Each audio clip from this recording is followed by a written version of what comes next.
Thank you very much. And ladies and gentlemen, it's a great pleasure to be here at this Economist event once again and to be representing the European Bank for Reconstruction and Development, the EBRD.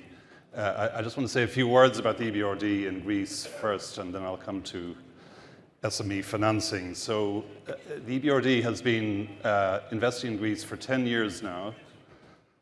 And I think it has been a very successful cooperation between the EBRD and Greece, and both governments of different persuasion, but also of the private sector. We have invested more than 8 billion euros since we started in 2015 in well over 100 projects, all in the private sector. And we've been a key partner for this government in implementing the Recovery and Resilience Facility.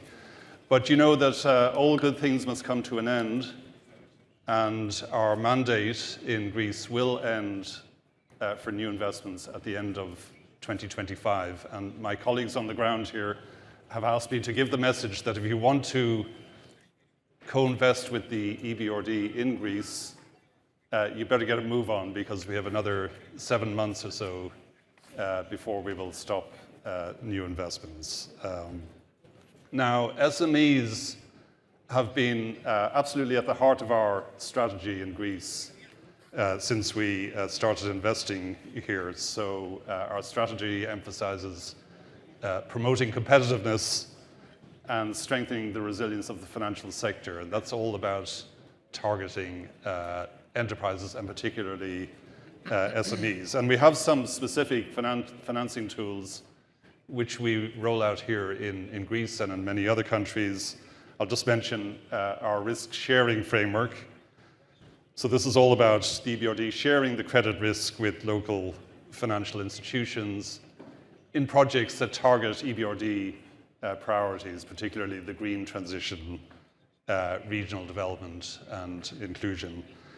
We also have a sustainable supply chain finance program, and that's about using fintech to give enterprises access to working capital and enabling the early payment of invoices, something that I think is quite important here.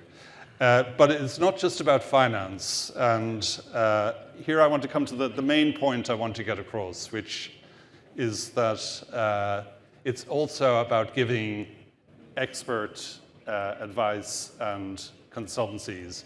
So what we have seen in Greece, and we see this in many countries where we're operating, is excellent ideas, excellent entrepreneurs and microfinance companies, but sometimes lacking the skills to prepare a project properly, lacking the proper attention to the detail of financial indicators and putting forward a proper business plan. It's something we hear also from the banks that we have worked with, and we have worked closely with all 4 of the systemic banks in Greece. So we at the EBRD, we have an Advice for Small Business program, ASB program, which in Greece we've been running since 2018.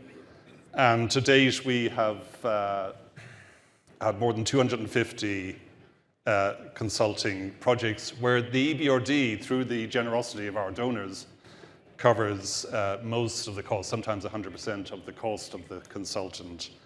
And what we have seen, so we have tracked this over time. We've seen a big impact on revenues, on productivity, on profitability, and on employment in the companies that we've helped with.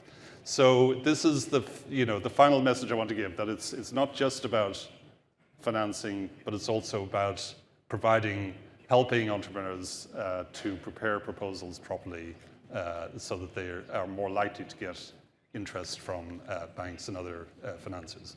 Thank you.